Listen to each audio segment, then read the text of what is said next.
Hey everybody, Tony D and Little Joan here with a screenwriter's rant on Needle in a Timestack. Oof. Orlando Bloom, Frida Pinto sci-fi movie. We're going to get into it. Smash like and subscribe. Oh, excuse me. Thank you for smash liking and subscribing. Please check out my books. Links are in the description if you want to support the channel. Speaking of books, I will be doing a signing on Friday, September 17th at the Bogart's Bookstore and Cafe in Millville, New Jersey, from 4 to 9. I'll be reading a short story from the Pineys if there's time and there's interest in it. I'll be signing books. I don't have copies of one, but I have copies of the others, and you can get the rest on Amazon. Now, another time travel movie, which you know I love time travel movies, but this one looks extremely boring and pretentious to me. Typical story about a guy who lost his wife and he keeps going back in time to visit her. Okay, now this is basically the plot for a lot of time travel things, but the problem is it's been done. Number one, it's been done to death.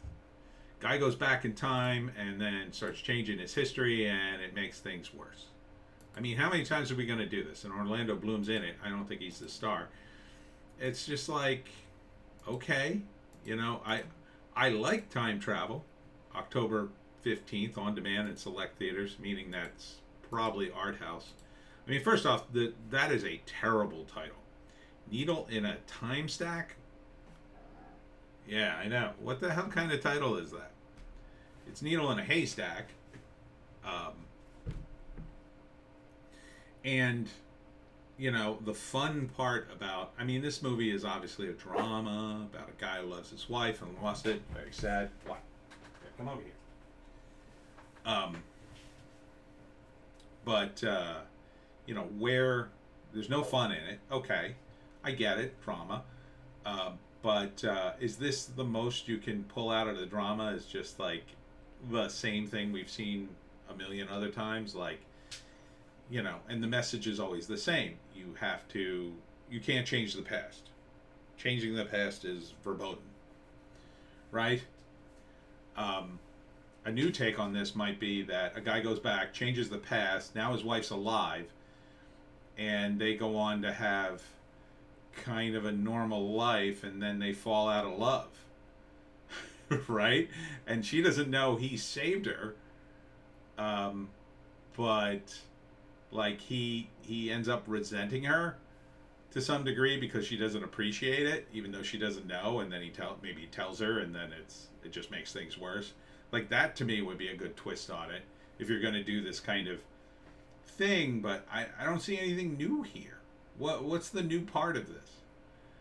And again, it comes up with all the problems of time travel movies. Like, well, if you can go back in time and you can change the past, well, why don't you just go back in time and change the past? Like, why are you spending so much time, agonizing about it? Why don't you just do it? And wouldn't it be instantaneous? And would anybody even know? If you change your own past, would you even know? Right? Maybe I changed my own past and I don't even know it. Why don't you just do it? What's the holdup here? Why do we have to have this long, drawn-out thing where we're introduced to time travel and first he does it, and it's very interesting, and no one's thought that he could change his own past. That would be the only thought people would have if they went back in time. That would be the first thought. It would be like, okay, I'm in the past. Oh, wait, I could play the lottery. I could buy stock. I can make myself rich. I can avoid, a bad decision I made. I mean, what else is there? What other reason is there to go to the past? So this is a really tough thing to deal with in terms of time travel. I'm dealing with it in the upcoming Pineys book, which is going to come out hopefully in the next few days. I'm supposed to get the cover this weekend, and if not today or tomorrow. And the way I dealt with it was to make it so hard to do and so costly that you wouldn't want to do it. that it comes with a huge price, which is often the theme of the Pineys books. Everything comes with a price. So, and that's kind of a horror supernatural take on it. You know, the science take on it, if there's no downside to it, why wouldn't you just do it? Why wouldn't you just go back in time? Okay, don't get in that car, hun, you die. Oh, all right. And then he saves his wife. And then she becomes, you know, she goes on to live and becomes a horrible person, maybe. I mean, Star Trek did it back in the day, old school Star Trek. Kirk falls in love with a woman and saves her from getting hit by a car, or will save her from getting hit by a car. No, it's Bones who will do it. And they realize it changes the course of history.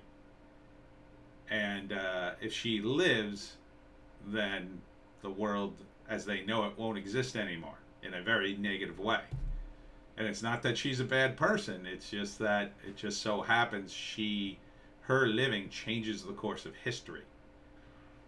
And so in the end, they have to let her die in order for history to be restored to what it was. It's a great episode. Harlan Ellison, City on the Edge of Forever. He hates the way it came out. And he's written a whole book on the subject. And you can read the original draft, which is actually really awesome. It's just got a lot of ideas that aren't Star Trek, really. Today, they would totally produce Harlan's vision of, you know, the Star Trek guys dealing drugs to each other, going to a far-off planet to execute a guy. They should totally make The City on the Edge of Forever as it was written now. They might as well. I mean, Harlan's gone, but, you know, somewhere from beyond, he'll be laughing, I'm sure. But this, I don't really see anything new here. It looks very dull and boring. You know, it really only teases a little time stuff in the trailer. Right, Little Joan? I'm going to put you on the ground. Yeah, you're a good dog. Good dog. So I guess it's mostly romance, in which case time travel to me is too big of a thing to throw in the mix. You know? I mean, I get it. Love is forever, and that's a universal theme, and that's nice. But you don't need all these bells and whistles to put that out there. You know? And I think love stories work better with more magical and supernatural angles to it.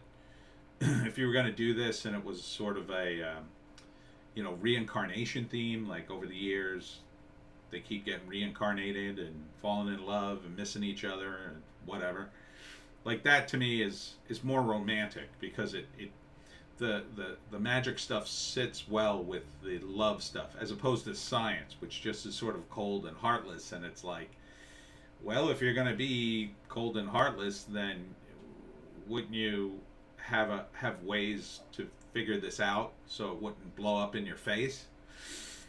Seems to me you would, rather than send people back in time and say, "Oh, don't change anything." That's not going to work. How are you going to enforce that? You could literally go back in time and undo the rule. So, my advice to you screenwriters, from a screenwriting perspective, is stay away from time travel unless you know what you're doing. Don't just use time travel as it is a crutch. It is often used as a crutch.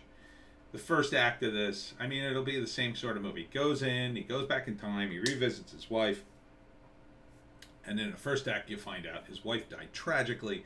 He hasn't been able to move on with his life. His friends advise him, don't go to the time travel thing, you're just living in the past. He keeps going back. He tries to figure out some way to figure out the past. He keeps getting thwarted, and then he finally figures it out, and he undoes something or changes something, and now the world starts to unravel, and he realizes, you know, he can't save his wife. Or the classic ending is she lives, he dies, and she ends up just like him, and it's an endless time loop of them each trying to save each other, which I guess you could argue is a bit romantic, but, you know, the science really isn't that great behind this. You know, again, for the romance, it just seems to distract from the romance. If you're going to do a romance movie about an endless love, then you don't really need this. You know, you don't need the time travel part at all. I don't think. But you know, it becomes a crutch because it's easy to change stuff with time travel. It's very easy. I would also suggest if you're doing sci-fi to really stay away from time travel. I mean, like Star Trek has gone down that time travel hole so many times, even in the good movies. Like they've done it too much. So just in general, I would resist the temptation of doing time travel stuff unless you've got a completely unique vision, and it has to be very unique. You know, if you're pretty close to this, you're wasting your time. You really are. In a book, in a movie, in a play, this has been done. Go back to H.G. Wells' The Time Machine.